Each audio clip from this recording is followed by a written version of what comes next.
Salut à tous, on se retrouve aujourd'hui pour une nouvelle vidéo actualité, une actualité toute chaude puisqu'on va parler rumeurs aujourd'hui et on va parler rumeurs jusqu'à 2026. Ces toutes dernières heures, on a pu voir sur les réseaux sociaux quelques tweets mentionnant les prochaines séries du TCG Pokémon et contrairement à ce dont j'ai déjà pu vous parler dans une précédente vidéo, ici il ne s'agit pas des séries japonaises mais des séries internationales. 7 séries menant jusqu'aux 30 ans de Pokémon. Dans cette vidéo, je vais vous en parler une par une en commençant par le prétendu titre anglais, la traduction française que j'en fais, mais également la possible date de sortie et les Pokémon phares de l'extension. Évidemment, il s'agit de rumeurs, ces informations-là ne sont absolument pas vérifiées. C'est probable que cette vidéo soit toujours juste dans les mois à venir, mais il y a une possibilité que je me trompe complètement. Le planning que je vais vous donner nous amène jusqu'à fin 2026, et on s'en doute évidemment, fin 2026, on aura le droit à la 10e génération, qui devrait donc normalement avoir son propre bloc. Dans ces 7 séries, il y en a déjà 2 dont on connaît l'existence, Méga Evolution qui sort le 10 octobre et Flamme Fantasmagorique qui sort le 14 novembre. Sur ces séries-là, je ne vais absolument rien vous apprendre. Par contre, on aurait le nom des prochaines séries Pokémon à venir en 2026. Et après Flamme Fantasmagorique, on aurait déjà le droit à une série .5. Une série qui fera écho à la série japonaise Mega Dream X, puisque cette série 2.5 s'appellera Legendary Dreams. Legendary Dreams, donc rêve légendaire en français, sera une série best-of, comme on en a déjà l'habitude à la fin de chaque bloc. Cette fois-ci, le planning est un petit peu chamboulé avec l'arrivée de ce nouveau bloc méga. Donc cette série .5 n'est pas une série best-of conclusion de bloc, mais c'est tout de même une série qui devrait faire la part belle aux cartes Pokémon passées sous d'autres illustrations, comme on a déjà pu avoir le cas notamment avec Zénith Suprême. Mais cette série ne sera pas constituée uniquement de rééditions, on devrait avoir de nouveaux Pokémon, dont le fameux Méga Dracolos X. Une série de fin d'année au Japon, mais une série qui devrait arriver tout début 2026 chez nous. Si on fait le parallèle avec des séries précédemment sorties, on peut facilement cocher la case de janvier 2026, comme ça a été le cas pour EV 4.5 Destinée de Paldea. On le sait, le rythme de sortie chez Pokémon est absolument effréné, donc je suis persuadé qu'ils n'attendront pas plus longtemps pour nous sortir cette série. Ensuite, on reviendra à une série classique ME3 qui s'appellera Shadow Storm. Shadow Storm, que je traduirai en Ombre Tempête, devrait sortir chez nous vers mars 2026. C'est une date qu'on connaît déjà très bien puisque c'était le mois de sortie de Force Temporelle. Et cette série devrait être principalement basée sur la série japonaise Ninja Spinner qui mettra en avant Mega Amphinobi, mais comme on l'a vu dans les dernières révélations du jeu Pokémon Legends ZA, on peut également tout à fait s'attendre à des cartes Méga Gouplin et Méga Blindé Pique. Ce sera donc le premier set à faire référence au nouveau jeu vidéo.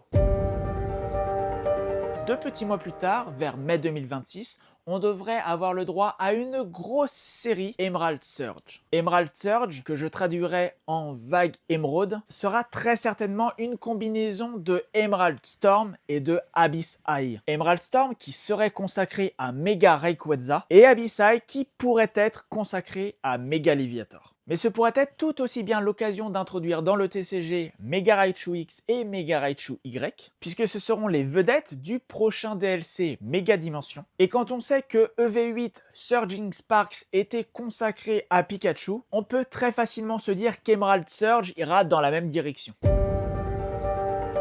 Mais ce n'est pas tout en 2026, puisqu'après cette grosse série, il est probable qu'on ait quelque chose d'encore plus énorme. Pas une série, mais 2. 2 séries qui sortiraient en août 2026. À l'instar de ce qui a été fait avec Foudre Noire et Flamme Blanche, on aurait 2 séries, Radiant Ruby et Shining Sapphire. 2 séries que je traduirais en Rubis Radieux et Saphir Scintillant. 2 séries qui devraient être consacrées aux légendaires de la 3e génération, Kyogre et Groudon. Ça fait complètement sens puisque les Pokémon Méga étaient présents dans Ruby Omega et Saphir Alpha. Si Pokémon Company décide de faire comme Foudre Noire et Flamme Blanche, on devrait avoir 2 séries absolument énormes, avec énormément de cartes et une illustration alternative pour chaque Pokémon. Ça serait absolument dingue. Je suis pas le plus fan de la 3G, c'est pas la génération que j'ai le plus connue, mais si cette rumeur est vraie, ça me hype très très fort. D'autant plus que ce sera peut-être l'occasion pour Pokémon Company d'ajouter des nouveautés, et donc pourquoi pas le retour peut-être de cartes comme Primo Kyogre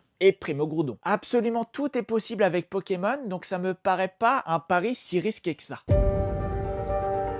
Vous le voyez, cette année 2026, elle est déjà absolument énorme, mais Pokémon Company risque d'envoyer le coup de grâce à nos porte-monnaies en octobre avec la série des 30 ans qui devrait se nommer Eternals. Là, je vous avoue que j'ai pas trouvé mieux qu'une traduction totalement littérale en éternel. Une série qui marquera donc les 30 ans, dont on n'a évidemment absolument aucune information pour le moment. Et en vrai, éternel, ça ne nous donne pas forcément plus d'explications. Le seul lien que je pourrais faire avec le TCG, c'est le format éternel. En gros, pour faire simple, un format éternel dans le TCG, c'est un format qui utilise absolument toutes les cartes sorties à ce jour. Du set de base donc jusqu'à nos séries actuelles. Alors ça veut pas dire pour autant que Pokémon Company va vouloir démocratiser ce format, mais ça pourrait peut-être, et attention, je prends des grosses pincettes, nous mener à un set avec plein de rééditions. Un set comme Célébration qui faisait la part belle à plein de cartes majeures du TCG, mais peut-être là un set encore plus énorme, peut-être avec des rééditions de cartes majeures d'absolument toutes les séries. Ça serait absolument fou, j'adorerais que ce soit ça. Pokémon Company va de toute façon nous envoyer du lourd. La série Mega Rayquaza, puis les deux séries Primo Kyogre et Primo Groudon,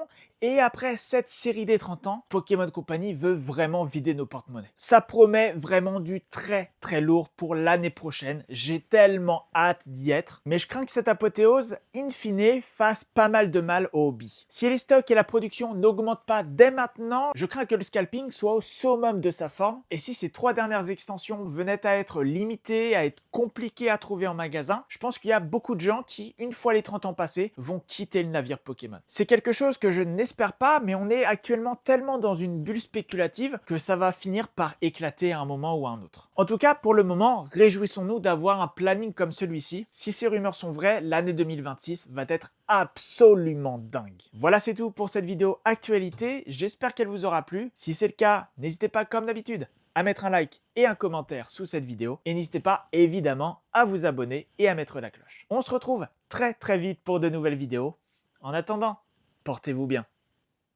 Ciao.